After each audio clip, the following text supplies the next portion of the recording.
Hey guys, good morning. Welcome back to our YouTube channel. आप देख रहे Varun classes. आज हम करेंगे क्लास 7 ज्योग्राफी का चैप्टर अवर चेंजिंग अर्थ। तो चलिए स्टार्ट करते हैं।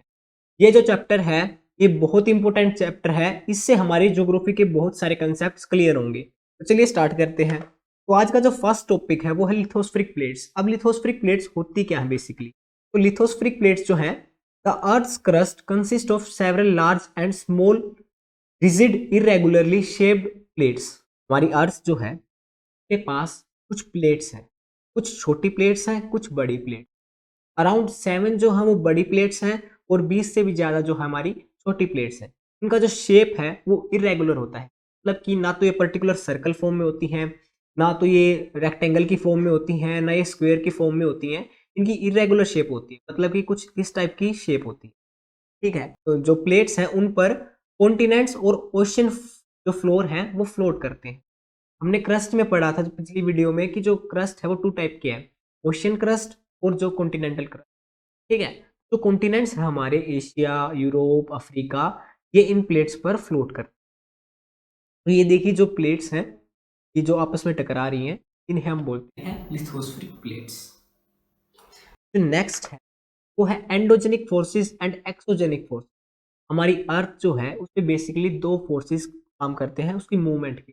अर्थ मूवमेंट के लिए आपकी एनसीईआरटी बुक में पर्टिकुलर लाइन लिख रखी है, अर्थ मूवमेंट के लिए दो फोर्सेस काम करते हैं, endogenic forces, exogenic. Endogenic forces वो फोर्सेस होते हैं जो अर्थ के अंदर लगे, इंटीरियर पार्ट में लगे। एक्सोजेनिक फोर्सेस वो होते हैं जो अर्थ की क्रस्ट के ऊपर लगे। ठीक है, अब आपकी एनसीईआरटी में दो जो है एंडोजेनिक और एक्सोजेनिक फोर्सेस दे रखे हैं। तो उसमें एंडोजेनिक में है सडन, मतलब कि हमारी जो लिथोस्फेरिक प्लेट्स हैं वो आपस में टकराई, उसके कारण एकदम सडन चेंजेस क्या क्या आए, जैसे कि अर्थक्वेक आ सकता है, वोल्केनो क्या आ सकता है। जो अर्थक्वेक वोल्केनो हुआ अगली स्लाइड्स में पढ़ेंगे। बेसिकली हम फोर्सेस को डिस्क्राइब कर लेते हैं। तो एंडोजेनिक फोर्सेस जो है उससे सडन चेंजेस आते हैं, और जो एक्सोजेनिक फोर्सेस हैं उसमें क्या क्या होता है, वेदरिंग होती है, इरोजन होती है, डिपोजिशन होती है। वेदरिंग, इरोजन, डिपोजिशन क्या होती है? कईयों को तो इनमें डिफरेंस नहीं पता। मान लीजिए वेदरिंग है, ठीक है, ये इरोजन है और ये डिपोजिशन है। एक बार वीडियो को स्टॉप करके आप तीनों में डिफरेंस खुद जानिए कि आपको पता है। ठीक है, अब वेदरिंग, इरोजन और डिपोजिशन में बिल्कुल माइनर माइनर फर्क है। चलो हम वेदरिंग, इरोजन और डिपोजिशन का डाउट ही क्लियर करते हैं। वेदरिंग क्या होती है बेसिकली? मान लीजिए आपके पास एक माउंटेन है, ठीक है, माउंटेन है। माउंटेन जो है ये स्मॉल स्मॉल सेडिमेंट्स में टूट रहा है। जैसे हमने सेडिमेंट्री रॉक्स पढ़ी थी पिछली वीडियो में, आप जाकर चेक कर सकते हैं अगर आपको रॉक्स के बारे में पढ़ना है तो। मान लीजिए हमारा माउंटेन है, ये छोटे छोटे सेडिमेंट्स में या फिर रॉक्स में टूट रहा है। ठीक है, इस टूटने की प्रोसेस को बोलेंगे हम वेदरिंग। ठीक है, अब जो हमारे सेडिमेंट्स हैं या फिर जो रॉक पार्टिकल्स हैं ये एक जगह पर ऐसे माउंटेन से गिर के टूट गए। अब क्या है, अब इरोजन की जो है बारी आती है। जो हमारी विंड है या फिर वाटर है या फिर आइस है, ये क्या करते हैं, ये इन छोटे छोटे सेडिमेंट्स को या फिर रॉक पार्टिकल्स को एक जगह से उठाकर दूसरी जगह पर ले जाते हैं। ठीक है, यहाँ पर ले गए, इस प्रोसेस को बोलते हैं हम इरोजन। अब डिपोजिशन क्या होती है, जो ये सेडिमेंट पार्टिकल्स हवा के द्वारा या फिर पानी के द्वारा आए थे ये एक जगह पर सेटल हो जाते हैं। ठीक है, इसे हम बोलते हैं हम डिपोजिशन। तो मतलब इन तीनों को हम समझेंगे कैसे। वेदरिंग जो है वो फर्स्ट स्टेप है, टूटना। इरोजन दूसरा स्टेप है, एक जगह से दूसरी जगह पर जाना। और तीसरा पॉइंट जो है वो है डिपोजिशन, सेटल होना। ठीक है, तो ये थे वेदरिंग, इरोजन और डिपोजिशन का कंसेप्ट। एंडोजेनिक फोर्सेस हमने समझा जो अर्थ के इंटीरियर पार्ट में लगे, एक्सोजेनिक जो अर्थ के बाहर पार्ट पे मतलब कि क्रस्ट पर लगे। एक्सोजेनिक फोर्सेस से क्या क्या होते हैं, इरोजन होता है, डिपोजिशन होती है, वेदरिंग होती है। सडन चेंजेस जो है एंडोजेनिक में वो क्या क्या है, अर्थक्वेक है, वोल्केनो है। जरूरी नहीं कि एंडोजेनिक फोर्सेस जो हैं वो सडन चेंज ही करें, कई बार बहुत स्लो माइनर चेंजेस भी होते हैं। जैसे कि जो हमारी प्लेट्स है ना अंदर इंटीरियर, आपको बताया मैंने कि इंटीरियर, अर्थ के इंटीरियर में प्लेट्स हैं। ठीक है, वो प्लेट्स जब आपस में टकराती हैं ऐसे, देखिए जैसे ये आपस में टकरा रही है ना ये प्लेट्स जो है हमारी, ये इनके टकराने से क्या होता है, माउंटेन्स फॉर्म होते हैं, वैलीज फॉर्म होती हैं। अब ये देखिए ये जो है ना कई सालों में जो है प्लेट्स मतलब टकरा के ऊपर उठती हैं माउंटेन्स। तो ये ऐसा है नहीं है कि आप आज सो रहे हो और कल आपके घर के सामने माउंटेन होगा। कई लॉट ऑफ ईयर्स लगते हैं, कई साल लगते हैं एक माउंटेन बनने में। तो ऐसे ही जब हमारी प्लेट्स टकराती हैं, ऐसे बहुत स्लो मूव करती हैं और फिर माउंटेन्स क्रिएट होते हैं कई साल बाद। तो ये जो एक्सोजेनिक जो एंडोजेनिक फोर्सेस हैं वो ज़रूरी नहीं सडन हो, ठीक है, वो स्लो प्रोसेस से भी होते हैं। एंडोजेनिक एक्सोजेनिक हम समझा। अब है वोल्केनो की बारी। वोल्केनो क्या होता है? Volcano is defined as an opening in the earth crust. जो हमारी अर्थ की क्रस्ट है, देखिए ये अर्थ की क्रस्ट है, इसमें एक ओपनिंग होती है, ठीक है, जहां से लावा, ऐश या फिर गैसेस निकलती हैं, इसे बोलते हैं हम वोल्केनो। इसमें कौन शेप्ड होती है वोल्केनो की जो है, और इसमें जो इरप्शन है वो टाइम टू टाइम होता है। ये मान लीजिए हमारे पास वोल्केनो हो गया, ठीक है, कौन शेप्ड है आपको दिख रहा है, इसमें से लावा निकल रहा है, ऐश निकल रही है।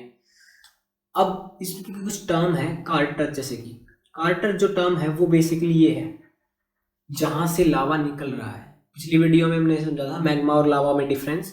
तो मैग्मा जो है वो अर्थ के जब तक वोल्केनो के अंदर है मटेरियल, उसको हम मैग्मा बोलेंगे, और जैसे ही इस कार्टर से निकलेगा, निकलते ही ये लावा में कन्वर्ट हो जाएगा। तो ये था कार्टर।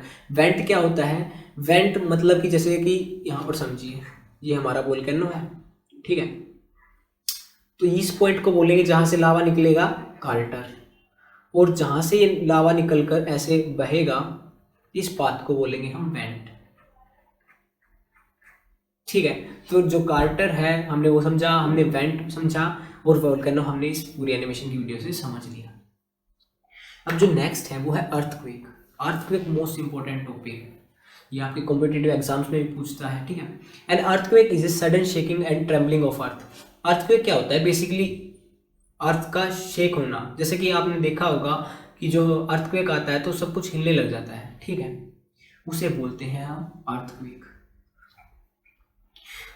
अर्थक्वेक जो है इसके पॉइंट्स हैं फोकस, एपिसेंटर, इसको समझते हैं, ये आपके एग्जाम पॉइंट ऑफ व्यू से है। फोकस क्या होता है? जब हमारी मान लीजिए दो प्लेट्स हैं, टकरा रही हैं, ठीक है, प्लेट्स टकराई, टकराते ही जहाँ से वेव्स निकलने स्टार्ट हुई, हमारी जो अर्थ है, हमारी जो प्लेट्स हैं, वो जब टकराती हैं प्लेट्स, तो उससे एक शेकिंग होती है और उससे कुछ वेव्स प्रोड्यूस होते हैं। जिस जो वेव्स निकलते हैं ना, उसी से हमारी जो है चीज़ें हिलती हैं। तो जहाँ से टकराकर जहाँ से वेव्स निकलना स्टार्ट हुई उसे बोलेंगे हम फोकस, ठीक है। यहाँ पर हमारी जो थी प्लेट्स थी, ये आपस में टकराई, तो इस टकराने की वजह से यहाँ से वेव्स फॉर्म हो रही, जैसे कि आप सर्कल की फॉर्म में देख रहे होंगे यहाँ पे कि जो है वेव्स निकल रही है। अब इससे 90 डिग्री ऊपर मान लीजिए ये पॉइंट है हमारा, ये फोकस है, यहाँ पर प्लेट्स टकराई हैं, इससे एग्जैक्ट 90 डिग्री ऊपर जो है वो है हमारा एपिसेंटर। मतलब कि जहाँ पर मैक्सिमम डिस्ट्रक्शन होगा, जहाँ पर सबसे ज़्यादा चीज़ें डिस्ट्रॉय होंगी, उसे बोलते हैं एपिसेंटर। अब जो लैंडस्लाइड्स हैं वो कैसे आती हैं? जो जैसे मान लीजिए हमारी अर्थ क्रस्ट है, ठीक है, इसमें एक फोल्ट है, मतलब कि एक दरार है, और यहाँ से हमारा जो अर्थक्वेक स्टार्ट हुआ और ये फोल्ट में जाता है। इस फोल्ट में जो वेव्स है वो जा रही है, इस फोल्ट पे जाते ही जो ये दरार थी, इस दरार को ये लंबी कर देंगे, ठीक है, ये ऐसे इस दरार को बड़ी कर देंगे। इस दरार की वजह से ये पार्ट अलग हो जाएगा और ये वाला पार्ट इधर के साथ जाएगा, इसकी वजह से लैंडस्लाइड आ जाती है, ठीक है। तो लैंडस्लाइड का भी हमने कंसेप्ट अर्थक्वेक से समझ लिया। अब वर्क ऑफ रिवर। रिवर क्या काम करती है, ठीक है। रिवर जो है वो हमारी लाइफ में एक मेजर रोल प्ले करती है। जैसे कि रिवर है, रिवर आपसे मैं क्वेश्चन पूछना चाहता हूँ, रिवर जो है ये ऐसे ही क्यों चलती है, बिल्कुल स्ट्रेट क्यों नहीं चलती? इसका रीज़न ये है, जब माउंटेन से रिवर निकलती है तो उसकी एक पर्टिकुलर स्पीड होती है, लेकिन वो जैसे जैसे अपना रास्ता कवर करती है तो उसकी स्पीड जो है स्लो होने लग जाती है। इस स्पीड को मेंटेन करने के लिए रिवर इस फॉर्म में चलती है। स्नेक देखा होगा आपने, स्नेक बिल्कुल सीधा नहीं चलता कभी भी, स्नेक इस फॉर्म में चलता है। क्यों चलता है? क्योंकि उससे इसका जो मोशन है उसको इजीली हो, तो इससे क्या है, स्नेक को आराम से मोशन करने में हेल्प मिलती है इस शेप से। अब रिवर के जो कंसेप्ट है वो क्लियर करते हैं। फर्स्ट जो है मिएंडर। मिएंडर मैंने समझाया कि जो ये इस शेप में चलती है ना, इस शेप को हम बोलते हैं मिएंडर्स। मिएंडर्स की मतलब हिंदी में होता है भूल भुलैया। तो ये इस शेप में चलती है, भूल भुलैया की शेप में, ठीक है। अब नेक्स्ट जो है वो है ओक्सबो लेक।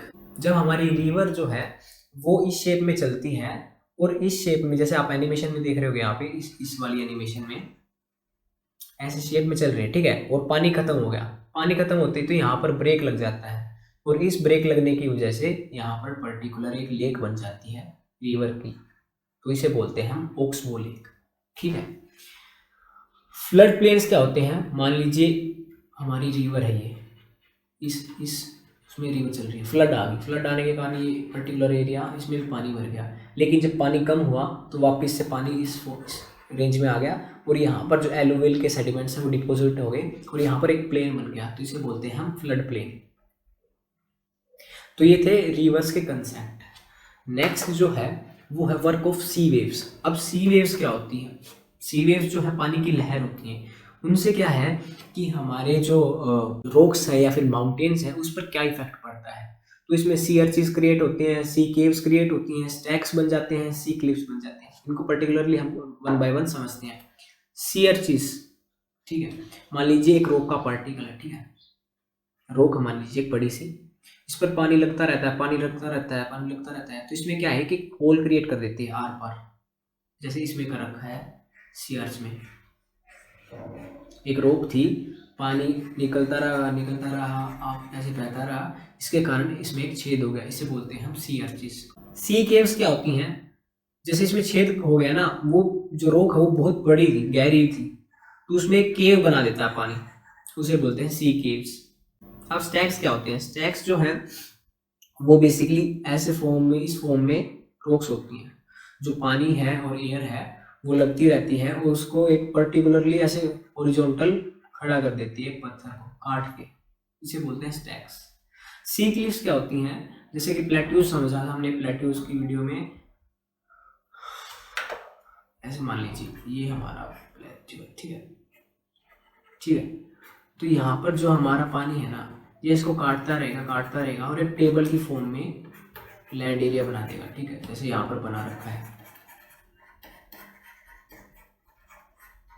ये पानी जो था इसको एक टेबल की फॉर्म में काट रहा है, लैंड फॉर्म को या फिर माउंटेन को, इसे बोलते हैं हम sea cliff. Work of ice and wind, तो आइस भी जो है वो चेंजमेंट करती है लैंड फॉर्म्स में। जब आइस होती है तो आइस जो है वो जमीन में खड्डे कर देती है, ठीक है, उन छेद की वजह से क्या होता है, यह बहुत डीप गहरी खड्डे हो जाते हैं, और जब आइस जो है वो मेल्ट हो जाती है, मेल्ट होने के बाद जब पानी में कन्वर्ट होती है आइस, तो वहां पर एक ब्यूटीफुल लेक बन जाती है, ठीक है। अब विंड क्या करती है, विंड जो है ऐसे जब बहती है विंड, तो कोई भी एक पर्टिकुलर रॉक है उसकी शेप को चेंज कर देती है, जैसे कि इस यहाँ पर पहले एक पर्टिकुलर पूरी एक रॉक थी, ठीक है, लेकिन हवा की वजह से हवा इसको काटती रही और इसको एक शेप दे दी। इन शेप्स को हम बोलते हैं मशरूम रॉक्स, ठीक है, मशरूम रॉक्स हैं ये सैंड ड्यून्स हैं, सैंड ड्यून्स बनाती हैं, ठीक है, ये जो है सैंड ड्यून्स का नेक्स्ट स्टेप है, ठीक है। तो ये सब था इनसाइड अवर अर्थ के बारे में। आज के लिए बस इतना ही, मिलते हैं नेक्स्ट वीडियो में, थैंक यू।